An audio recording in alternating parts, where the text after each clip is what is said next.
우리 시편 2편 7절부터 9절까지 우리 함께 봉독하죠. 내가 여호와의 명령을 전하노라. 여호와께서 내게 이르시되 너는 내 아들이라. 오늘 내가 너를 낳았도다. 내게 구하라. 내가 이방 나라를 내 유업으로 주리니 내 소유가 땅 끝까지 이르리로다. 내가 철장으로 그들을 깨뜨리며 질그릇같이 부수리라 하시도다. 아멘. 우리는 시편 1편을 통해서 복이 무엇인지를 함께 보았습니다. 복은 참된 복이신 하나님이 나에게 찾아와 하나님을 복으로 여기게 되는 모든 과정, 전인적인 삶 자체가 복이라고 말씀을 드렸습니다.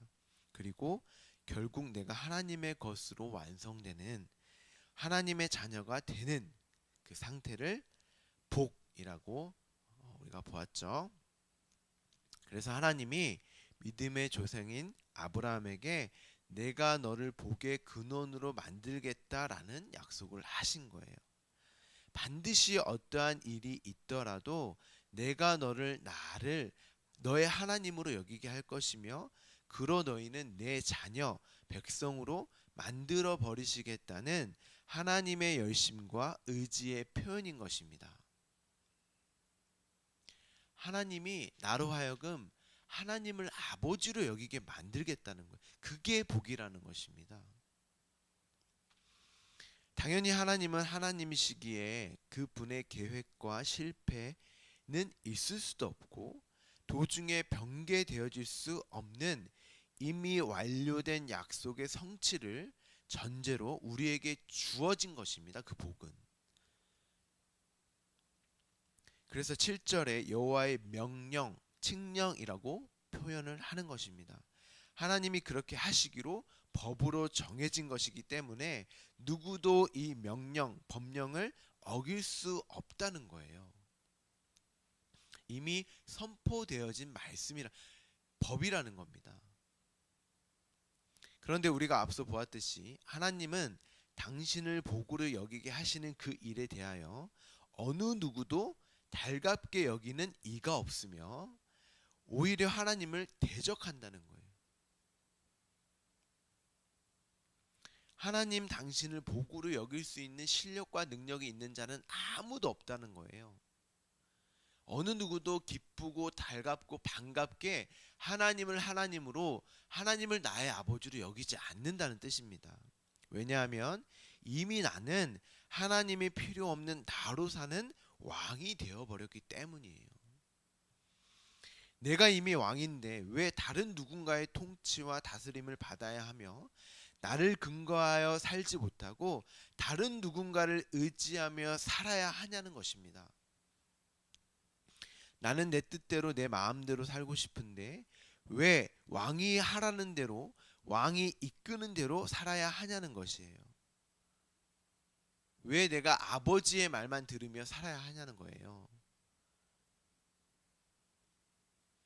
그 왕에게 종속되어 살아야 하는 삶 자체가 내가 왕이 아님을 부정되고 부인하는 것을 전제하고 그렇게 되는 것이기 때문에 어느 누구도 그 일을 원하지 않는다라는 뜻입니다.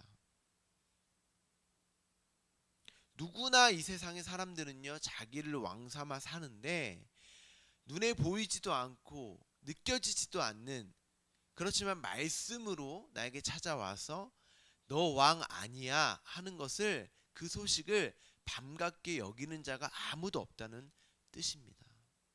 그런데 성경은, 말씀은 그걸 복이라 그러고 그것을 복음이라고 말을 한단 말이죠. 그래서 그들이 하나님을 대적하는 헛된 일을 꾸미는 것입니다. 여기서 말하는 대적은 하나님의 반대편에 선다는 뜻이거든요. 우리는 하나님과 한편 되어서 함께함으로 복으로 여기며 살아야 되는데 반대편에 서서 하나님을 대적하는 자로 선다는 거예요. 성경은 그들을 대적자 또는 쉽게 사단이라고 합니다. 마태복음 16장 22절, 23절 제가 두 절을 함께 제가 봉독해 드리겠습니다. 베드로가 예수를 붙들고 항변하여 이르되 주여 그리 마옵소서 이 일이 결코 주께 미치지 아니하리이다. 예수께서 돌이키시며 베드로에게 이르시되 사단아 내 뒤로 물러가라. 너는 나를 넘어지게 하는 자로 내가 하나님의 일을 생각하지 아니하고 사람의 일을 생각하는도다 하시고, 예수님께서 자신은 십자가에 달려 죽어야 함을 이야기하자 교회의 대표인 베드로가 그렇게 하시면 안 된다고 말을 합니다.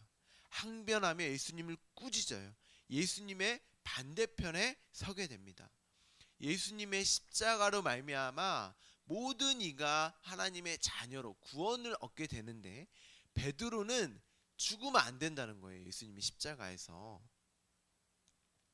당신은 십자가에서 죽으시면 안 되고 지금 살아계셔서 나를 위해 끊임없이 무엇인가를 해줘야 한다는 거예요. 지금 나에게 필요한 그걸 달라고 하는 것입니다. 당신이 죽고 내가 영원한 하나님의 자녀로 백성이 되는 그런 말은 안 되는, 그런 말도 안 되는 소리 하지 말고 현재의 내가 필요한 더 중요하기 때문에 지금의 나를 위해 무엇인가를 하는 그런 예수로 내 옆에 존재하라는 거예요. 나와 함께 해달라는 것입니다. 내가 당신을 따르려고 모든 것을 다 버리고 3년을 쫓아다녔는데 당신이 그렇게 허무하게 죽으시면 안 된다는 거예요. 그러면 내가 당신에게 했던 나의 노력과 수고에 대한 보상을 누구에게 받을 수 있냐는 것이냔 말이죠. 베드로가 예수님의 죽음을 슬퍼하고 안타까워서 이런 말을 하는 것이 아닙니다. 그 마음을 예수님이 정확하게, 베드로의 그 마음을 예수님이 정확하게 파악하시고 네가 하나님의 일을 생각하지 아니하고 도리어 사람의 일을 생각하는도다 이렇게 말씀을 하시고, 그것을 내 반대편의 선자 사단아, 사단의 말이다, 내 뒤로 물러나라 이렇게 말씀하신단 말이죠. 바로 이 사람의 일이, 예수님께서 말씀하신 이 사람의 일이 우리가 하는 헛된 일이다 라고 시편의 기자가 기록한 것입니다. 지금 베드로가 헛된 일을 꾸미고 있는 거예요. 그리고 그 헛된 일이 하나님의 일, 예수 그리스도의 십자가로 말미암아 하나님의 자녀가 되는 그 일에 대적하는 일이 되는 것입니다.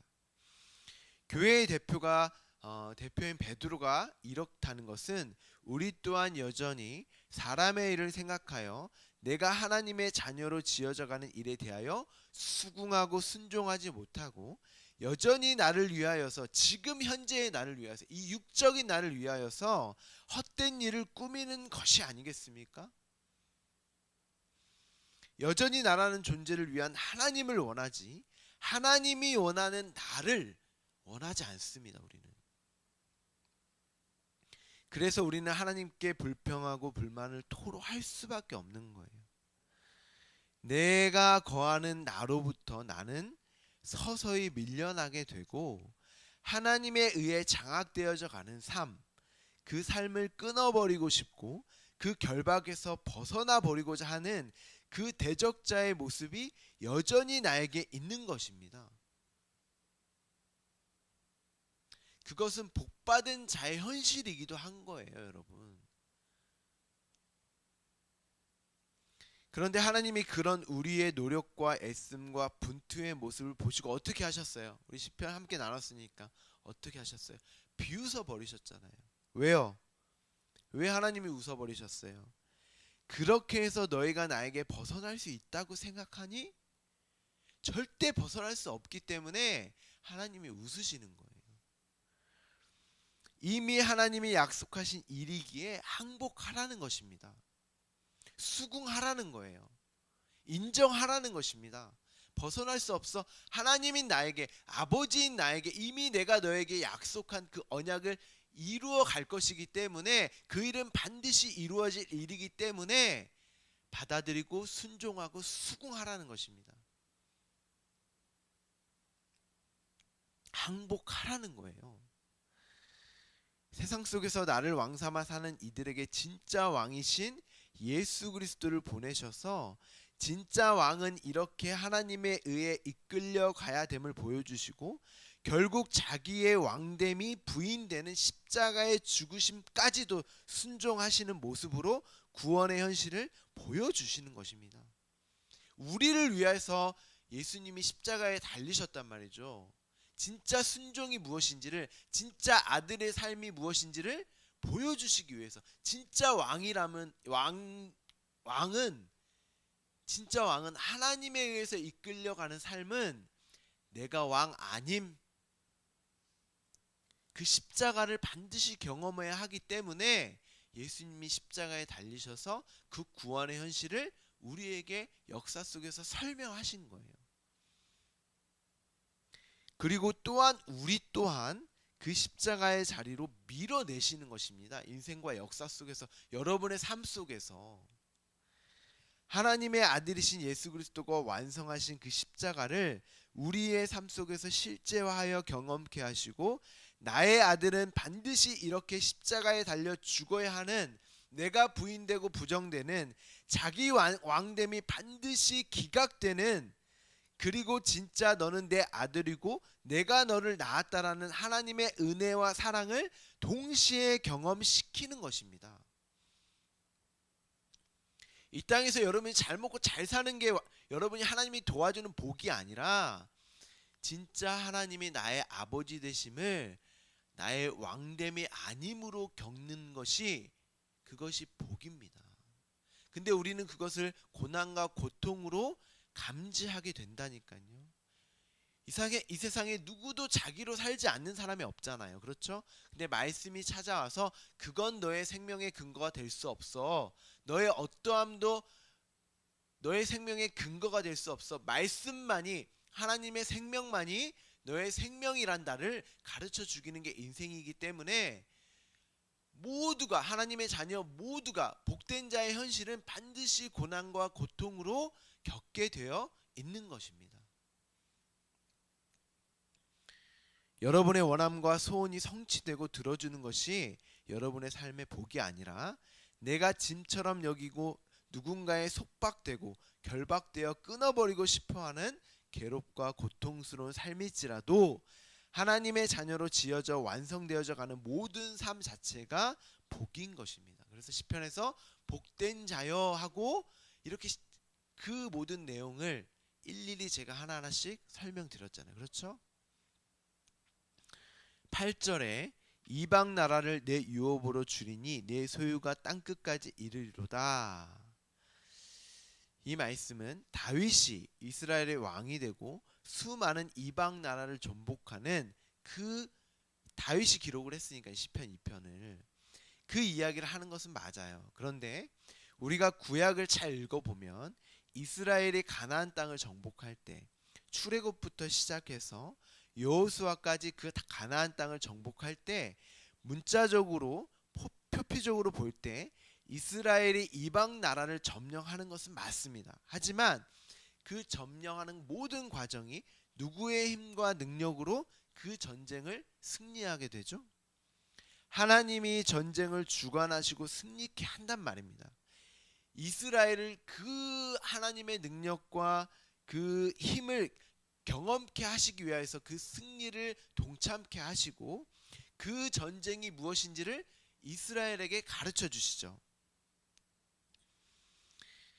그러므로 오히려 이스라엘은 그 땅에서, 가나안 땅에서 애굽처럼 이방 족속까지 똑같이 살았음에도 불구하고, 출애굽하면서도 그들은 애굽이었고 하나님을 대적하는 자들이었잖아요. 그렇죠? 그들이 뭔가 변한 게 아니었습니다. 그런데 하나님이 가나안 땅, 이 이방, 그리고 애굽에서의 그 10가지 재앙 등을 하나님이 경험케 하시면서 진짜 승리라는 게 무엇인지를 그들이 전쟁을 경험케 하시고 출애굽하는 과정을 통하여서 하나님이 알려주셨단 말이죠. 그러면 하나님의 애굽과 가나안 땅의 이방 나라를 전쟁으로 이기게 하는 것을 이스라엘에게 경험케 하고 보여주신 이유가 뭘까요, 여러분? 그들이 애굽과 가나안으로 살았잖아요.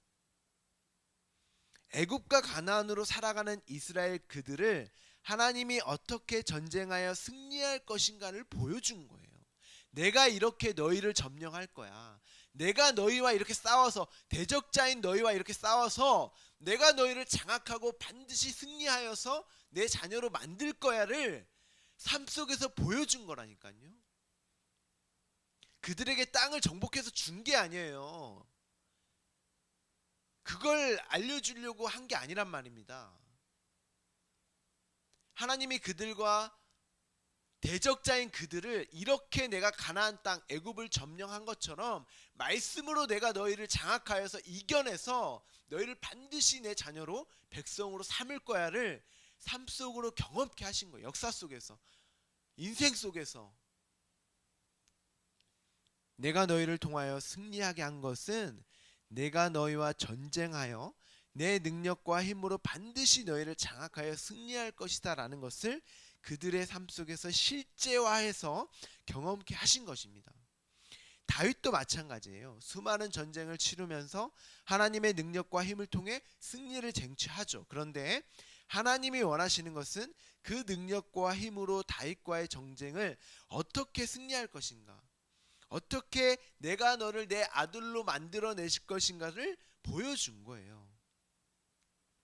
다윗이 전쟁을 통하여서 하나님의 능력을 경험하면서 하나님이 반드시 나를 이겨내시고 나를 당신의 자녀로 만드시겠구나를 수많은 전쟁을 겪게 하시면서 깨닫게 하신 것입니다.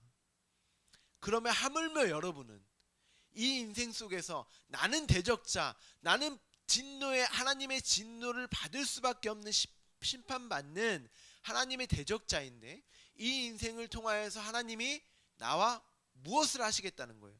전쟁을 하시겠다는 거예요. 여러분, 여러분과 하나님은 하나님의 자녀 아닌 다른 사람에게 관심이 없어요. 여러분에게만 관심이 있단 말입니다.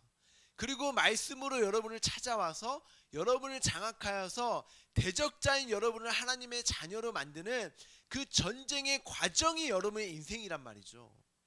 그 모든 삶을 복이라고 한단 말입니다. 근데 여러분이 그 인생을 복으로 여길 수 있는 실력과 능력이 되세요? 안 되시잖아요. 그러니까 하나님이 여러분의 마음까지도 생각까지도 바꿔버리시는 거예요. 그것을 복으로 여길 수 있게. 여러분은 그걸 기도해야 돼요. 하나님, 이 모든 상황과 환경을 나는 내 능력과 힘으로 내 머리로는 인정할 수 없고 이해할 수 없습니다. 하나님 그렇게 나에게 찾아오셔서 나는 수긍할 수 없고 순종할 수 없으니 나의 전인적인 모든 것, 내 마음과 생각까지도 인정할 수 있도록, 수긍할 수 있도록, 순종할 수 있도록 주님 바꿔주세요 라고는 그 간구와 처절함과 비참함 속에서 하나님을 구하는 자로 여러분 쓰게 되는 거예요. 기도하시는 것입니다. 그럼 8절이 가지고 있는 의미가 뭘까요, 여러분? 하나님의 능력으로 예수 그리스도를 통하여 이방 왕, 이방 땅인 나와 전쟁하여 하나님의 소유, 뭐예요? 하나님의 소유, 하나님 당신 그 생명으로 완전히 장악해 버리셔서 이기겠다는 거잖아요. 승리하시겠다는 거잖아요. 그래서 철장을 들고 질그릇 같은 우리를 깨뜨리시고 부수시는 거예요. 야, 너 왕 아니야 하고, 그러니까 대적자인 내가 하나님과의 전쟁을 치르는 이 인생이 평탄하시겠습니까? 당연히 힘들고 고통스럽고 고난과 고통으로 감지되는 거예요. 여러분이 고통스럽고 고난으로 여러분의 인생이 감지되어지세요? 그럼 잘 가고 계시는 거예요. 그게 복이라니까요. 그걸 복된 자의 삶이라고 한단 말이죠. 그런데 그렇게 내가 내 안에서 밀려나게 되는 그런 고통의 시간을 겪게 되지만, 내가 밀려나는 만큼 뭘로 채워져요? 하나님의 생명으로, 하나님의 말씀으로 또한 채워지기 때문에 단순히 하나님의 자녀들은 고통으로만, 고난으로만 감지되어지는 것이 아니라 그 생명으로 채워지는 기쁨과 감사한 또한 동시에 경험하게 되는 거예요. 그리고 그 순간 그 순간 경험들이 쌓일 때마다 하나님의 이름을 부르게 되는, 하나님을 찬송하게 되는, 하나님을 찬양하게 되는 그 누림의 시간을 경험하게 되는 것입니다. 그래서 요한계시록을 보면 이기는 자는 하고 우리를 응원하고 있잖아요. 하나님이 나를 이기는 것이 내가 이기는 자가 되는 것입니다. 요한계시록 19장 15절, 제가 한 절 16절까지 읽어드릴게요. 그의 입에서 예리한 검이 나오니 그것으로 만국을 치겠고 친히 그들을 철장으로 다스리며 또 친히 하나님 곧 전능하신 이의 맹렬한 진노의 포도주 틀을 밟겠고 그 옷과 그 다리에 이름을 쓴 것이 있으니 만왕의 왕이요 만주의 주라 하였더라. 보세요. 그의 입에서 예리한 검이 나온다고 합니다. 그의 입이, 그가 누구겠어요? 예수 그리스도겠죠. 그 검을 뭐라고 하죠? 뭐라고 합니까? 그 검이 히브리서 4장 12절입니다. 하나님의 말씀은 살아있고 활력이 있어 좌우의 날선 어떤 검보다도 예리하여 혼과 영과 및 관절과 골수를 찔러 쪼개기까지 하며 또 마음의 생각과 뜻을 판단하나니. 하나님의 말씀이 뭐래요? 검입니다. 검. 어떤 검이요? 말씀이 검이 되어 우리와 전쟁을 치르게 되는 우리의 혼과 영과 관절과 골수를 해체하여 나라는 존재의 부전과 부인을 고통으로 경험하게 하신다는 거예요. 말씀이 여러분을 해체한다니까요. 우리를 철장으로 다스리시고 그를 만왕의 왕이요 만주의 주로 인정하게 하신다는 거예요. 말씀으로. 그러니까 여러분, 말씀이 달콤하지 않아요. 처음에는 쓰고 근데 내 마음속에서 그 말씀이 달콤하게 여겨지는 거예요.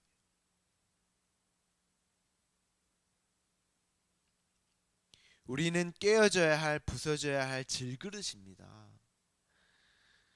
그리고 그렇게 사람의 일을 생각하며 살았던 옛 사람이 죽고 새로운 피조물, 진짜 하나님의 일에 의해 완성된 하나님의 자녀의 삶을 받아들이는 거예요. 아, 나는 깨어져야 할 질그릇이 맞구나. 하나님이 이 질그릇을 더 어떻게 칠해서 가꾸어 주는 게 인생이 아니라 깨어지는 것이 나의 인생이고 그 일로 말미암아 내가 복된 자의 삶을 사는 것이 맞구나. 그렇게 오늘도 여러분이 하나님에 의해 내 안에서 밀려나고 깨어지고 부서지는 십자가의 삶, 그 삶을 살아가시기를 간절히 소망합니다. 그 삶이 녹록지 않으시겠지만 그것이 나의 승리라는 것을 잊지 마세요, 여러분. 하나님이 이기심이 나의 승리인 것입니다. 그 사실을 잊지 마시고 오늘도 이기는 자가 되어서 승리의 삶을 누리는 여러분 되기를 간절히 축복합니다. 기도하겠습니다.